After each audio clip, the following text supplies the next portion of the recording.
ওই সময় মুসলমানরা রাষ্ট্র পরিচালনা করেছে এবং তারা জ্ঞান বিজ্ঞানে চরম উৎকর্ষ সাধন করেছে। কাজে ইসলাম মানে যে কাটাকাটি কতল এগুলি একটা ভুল অপব্যাখ্যা।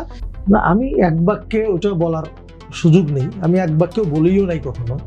আমি বলতে চেয়েছি যে বিএনপির যে সময়টা তারা ছিল, ওই সময় তাদের যে জনসমর্থন ছিল, এটা দিয়ে তারা মানুষের মন জয় করে যে কোনোভাবে, এবং তারা যেহেতু ক্ষমতায় ছিল, ষড়যন্ত্রগুলো নস্যাৎ করার দায়িত্বও তাদের ছিল। ষড়যন্ত্রকারীরা ষড়যন্ত্র করবে, এটা আমরা বলি না তাদের ষড়যন্ত্র করো, কিন্তু করে তো সাধারণত।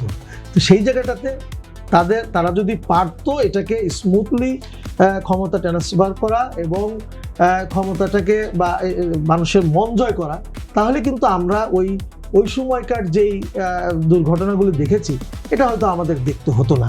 আমি সেই কথাটা বলতে চেয়েছি। সেকেন্ড বিষয় হলো, আমার মাহবুব ভাই যে কথাগুলি বললেন, আমি খুবই মর্মাহত এবং দুঃখিত যে মাহবুব ভাই এইভাবে এই যুগে এসেও এভাবে কথা বলেন। আমি খুব কষ্ট পেয়েছি।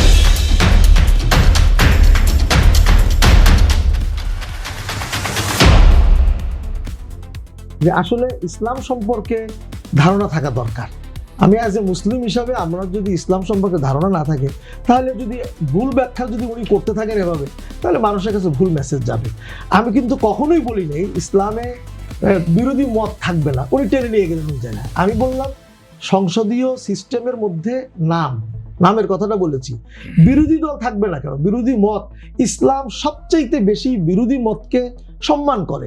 হযরত ওমর ইবনুল খাত্তাব, আদা জাহানের বাদশাহ, তিনি নামাজ পড়াতে দাঁড়িয়েছেন, তাকে বলেছে যে আপনি খুতবা দিতে পারবেন না ততক্ষণ পর্যন্ত, আপনি কেন আপনার জামাটা লম্বা হয়েছে উত্তর না দেওয়া পর্যন্ত। ওমর ইবনুল খাত্তাব তো কতল করেন নাই, উনি কতলের কথা বলেন। ওমর ইবনুল খাত্তাবের কথা বলেন, ওমর বসেছেন এবং বলেছেন আমার এই উত্তরটা আমার সন্তান দিবে, উত্তর দিয়েছেন। রাসূলুল্লাহ সাল্লাল্লাহু আলাইহি ওয়াসাল্লামের কাছে সাহাবায়ে কেরামরা গিয়ে বলেছেন, ইয়া রাসূলুল্লাহ, এই বিষয়ে আপনাকে জবাব দিতে হবে। নবীজি সুন্দরভাবে বুঝিয়ে দিয়েছেন। বিরোধী মতকে সবচাইতে বেশি অ্যাকসেপ্ট করে ইসলাম।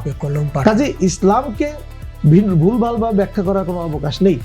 আমার ভাই যেটা বললেন, জুয়েল ভাই, যে একটা দল জান্নাতের টিকিট বিক্রি করেছে, সেটা কে করেছে সেটা তাদের ব্যাপার। ওটাকে আপনি ইসলামের রূপে রূপায়িত করতে আমরা পারি না। আমি একটু শেষ করি, দুই একটা ভুল মেসেজ যাবে। আমার ভাই যেটা বললেন যে আমাদের পার্শ্ববর্তী রাষ্ট্র ধর্মীয় উন্মাদনা ছড়াচ্ছে, ধর্মকেন্দ্রিক ধর্ম রাষ্ট্রকে সাথে মিলাইলে এরকম হবে। শোনেন, একটা হলো হিন্দু ধর্ম আর একটা হলো মুসলিম ধর্ম, ইসলাম ধর্ম। আপনি দুই ধর্মকে মিলাইলে তো হবে না। ইসলাম হলো কমপ্লিট কোড অফ লাইফ, এটা আল্লাহ প্রদত্ত, সৃষ্টিকর্তা দিয়েছেন, এখানে পূর্ণাঙ্গ জীবন ব্যবস্থা আছে। আপনি ওটার সাথে মিলালে হবে না।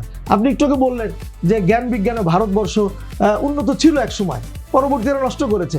আপনি ওই সময়টা, আপনি ইতিহাসটা পড়ে দেখেন, ওই সময় মুসলমানরা রাষ্ট্র পরিচালনা করেছে এবং তারা জ্ঞান বিজ্ঞানে চরম উৎকর্ষ সাধন করেছে। কাজে ইসলাম মানে যে কাটাকাটি কতল এগুলি একটা ভুল অপব্যাখ্যা।